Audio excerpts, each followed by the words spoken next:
शादी आज 7 मार्च 2024। बाबा के महावाक्य है, मीठे बच्चे, बाप का कर्तव्य है कांटों के जंगल को खलास कर फूलों का बगीचा बनाना। इससे ही नंबर 1 फैमिली प्लानिंग हो जाती है। प्रश्न है, फैमिली प्लानिंग का फर्स्ट क्लास शास्त्र कौन सा है और कैसे? उत्तर है, गीता है फैमिली प्लानिंग का फर्स्ट क्लास शास्त्र, क्योंकि गीता द्वारा ही बाप ने अनेक अधर्म विनाश कर एक धर्म स्थापन किया। गीता में ही भगवान के महावाक्य है, काम महाशत्रु है। जब काम शत्रु पर जीत पा लेते हो तो फैमिली प्लानिंग स्वतः हो जाती है। यह एक बाप का ही काम है, किसी मनुष्य का नहीं। ओम शांति। शिव भगवान वाच। बाप बैठ रूहानी बच्चों को समझाते हैं, इस दुनिया को तो आसुरी दुनिया जरूर कहेंगे, नई दुनिया को दैवी दुनिया कहेंगे। दैवी दुनिया में मनुष्य बहुत थोड़े रहते हैं। अब यह राज भी किसको समझाना चाहिए? जो फैमिली प्लानिंग के मिनिस्टर होते हैं उन्हों को समझाना चाहिए। बोलो, फैमिली प्लानिंग की ड्यूटी तो गीता के कथन अनुसार एक बाप की ही है। गीता को तो सब मानते ही हैं। गीता है ही फैमिली प्लानिंग का शास्त्र। गीता से ही बाप नई दुनिया की स्थापना करते हैं। यह तो ऑटोमेटिकली ड्रामा में उनका पार्ट नोंधा हुआ है। बाप ही आकर के आदि सनातन देवी देवता धर्म की स्थापना करते हैं अथवा प्योर नेशनैलिटी की स्थापना करते हैं। अपने को देवी देवता धर्म का ही कहेंगे। गीता में भगवान साफ बतलाते हैं कि मैं आता ही हूँ एक धर्म की स्थापना करने, बाकी अनेक सब धर्मों का विनाश करने। तो इससे फैमिली प्लानिंग नंबर 1 हो जाएगी। सारी सृष्टि पर जय जयकार हो जाएगी और एक आदि सनातन धर्म की स्थापना हो जाएगी। अब तो बहुत मनुष्य होने कारण बहुत किचड़ा हो पड़ा है। वहाँ के जानवर, पंछी आदि सब फर्स्ट क्लास होंगे, जो देखने से ही दिल खुश हो जाए। डरने की बात नहीं। बाप बैठ समझाते हैं, तुमने मुझे बुलाया ही इसलिए है कि आकर फैमिली प्लानिंग करो, अर्थात पतित फैमिलीज को वापस ले जाओ, पावन फैमिली की स्थापना करो। तुम सब कहते थे, बाबा आकर पतित दुनिया खलास कर नई पावन दुनिया बनाओ। यह बाप की ही प्लानिंग है। देखने से ही दिल खुश हो जाए। लक्ष्मी नारायण को देखने से तुम्हारे दिल खुश होती है ना? वहाँ तो यथा राजा रानी तथा प्रजा सब फर्स्ट क्लास होते हैं। तो यह फैमिली प्लानिंग की युक्ति ड्रामा में नोंधी हुई है। तुम बच्चों को समझाना है, पारलौकिक बाप तो सतयुगी प्लानिंग फर्स्ट क्लास करते हैं। कांटों के जंगल को ही खलास कर देते हैं। इस सारे भंभोर को आग लग जाती है। यह धंधा तो बाप का ही है। तुम कुछ भी नहीं कर सकते हो।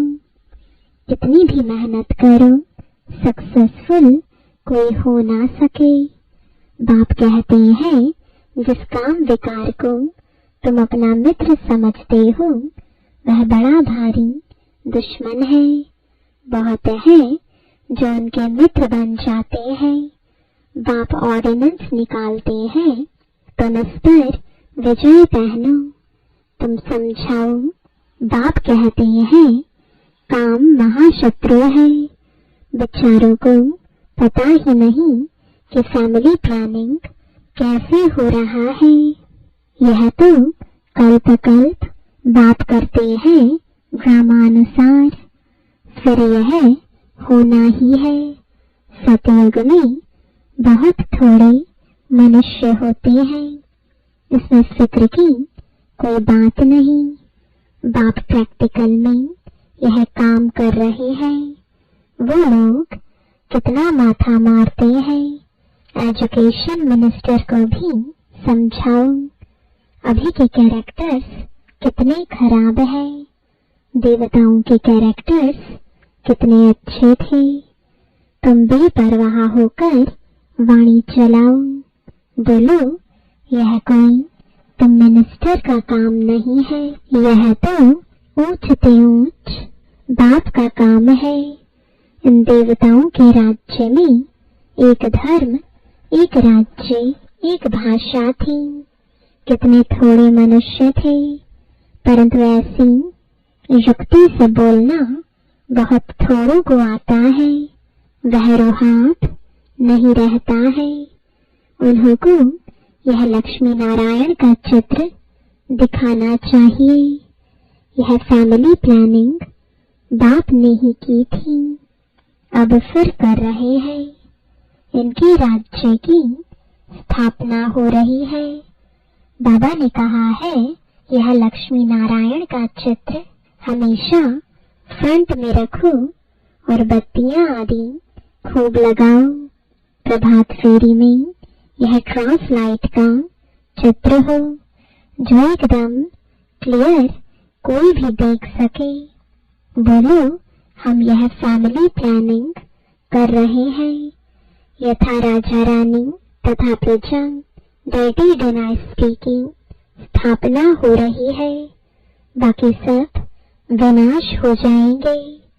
तुम कहते भी हो कि हे पतित पावन आओ हमको पावन बनाओ, सो तो बाप ही बना सकते हैं। एक देवी देवता धर्म ही पावन होता है, बाकी सब खत्म हो जाते हैं।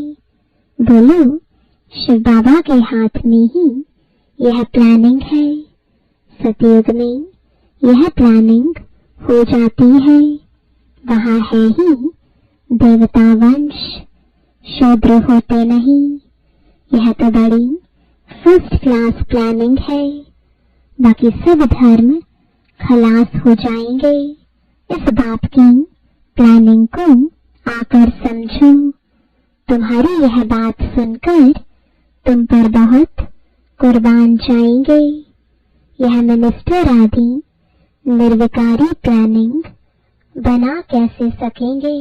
बाप जो ऊंच से ऊंच भगवान है वह आते ही है यह प्लानिंग करने। बाकी सब अनेक धर्मों को खलास कर देते हैं। यह बात है ही बेहद के बाप के हाथ में। पुरानी चीज को नया बना देते हैं। बाप नई दुनिया की स्थापना कर पुरानी का विनाश कर देते हैं। यह ड्रामा में नोंद है। समझाना चाहिए बहनों और भाइयों, इस सृष्टि चक्र के आदि मध्य अंत को तुम नहीं जानते हो। बाप बतलाते हैं सतयुग आदि में न इतने मनुष्य होते हैं, न फैमिली प्लानिंग आदि की बात ही करते हैं। पहले तुम सृष्टि के आदि मध्य अंत को आकर समझो। सदगतिदाता बाप ही है। सदगति अर्थात सतयुगी मनुष्य। पहले पहले यह देवी देवता बहुत थोड़े थे। फर्स्ट क्लास धर्म था। बाबा फूलों की फर्स्ट क्लास प्लानिंग बनाते हैं। काम तो महाशत्रु है। आजकल तो इनके पिछाड़ी प्राण भी दे देते हैं। कोई की किसके साथ दिल होती है, माँ बाप शादी नहीं कराते हैं तो बस घर में ही हंगामा मचा देते हैं। यह है ही गंदी दुनिया। सब एक दो को कांटा लगाते रहते हैं। सतयुग में तो फूलों की वर्षा होती है। तो ऐसे ऐसे विचार सागर मंथन करो। बाबा इशारा देते रहते हैं, तुम इनको रिफाइन करो। चित्र भी भिन्न भिन्न प्रकार के बनाते हैं। ड्रामानुसार जो कुछ होता है वह ठीक है। किसको समझाना भी बहुत सहज है। सबका ध्यान बाप की तरफ खिंचवाना है। बाप का ही यह काम है। अब बाप ऊपर में बैठा हुआ यह काम करेगा नहीं। कहते भी है, जब जब धर्म की ग्लानि होती है, आसुरी राज्य होता है, तब तब आकर इन सबको खलास कर दैवी राज्य की स्थापना करता हूँ। मनुष्य तो अज्ञान की नींद में सोए पड़े हैं। यह सब विनाश हो जाएगा। जो निर्विकारी बनते हैं उनकी ही फैमिली आकर राज्य करते हैं। गायन भी है, ब्रह्मा द्वारा स्थापना किसकी? इस फैमिली की। यह प्लानिंग हो रही है। ब्रह्मा कुमार कुमारियां पवित्र बनते हैं तो उन्हों के लिए जरूर पवित्र नई दुनिया चाहिए। यह पुरुषोत्तम संगम युग बहुत छोटा है। इतने थोड़े समय में कितनी अच्छी प्लानिंग कर देते हैं। बाप सबका हिसाब किताब चुप तो कराए अपने घर ले जाते हैं। इतना सारा कचरा वहां नहीं ले जाएंगे। छिछी आत्माएं जा ना सके, इसलिए बाप आकर गोगुल बनाकर ले जाते हैं। ऐसी ऐसी बातों पर विचार सागर मंथन करो। तुम रियलाइज करते रहते हो। बाप कहते हैं, मैं एक धर्म की स्थापना कराने तुमको रिहर्सल करा रहा हूँ। यह फैमिली प्लानिंग किसने की? बाप कहते हैं, मैं कल्प पहले मिसल अपना कार्य कर रहा हूँ। पुकारते ही है पतित फैमिली से बदलकर पावन फैमिली स्थापन करो। इस समय सब है पतित।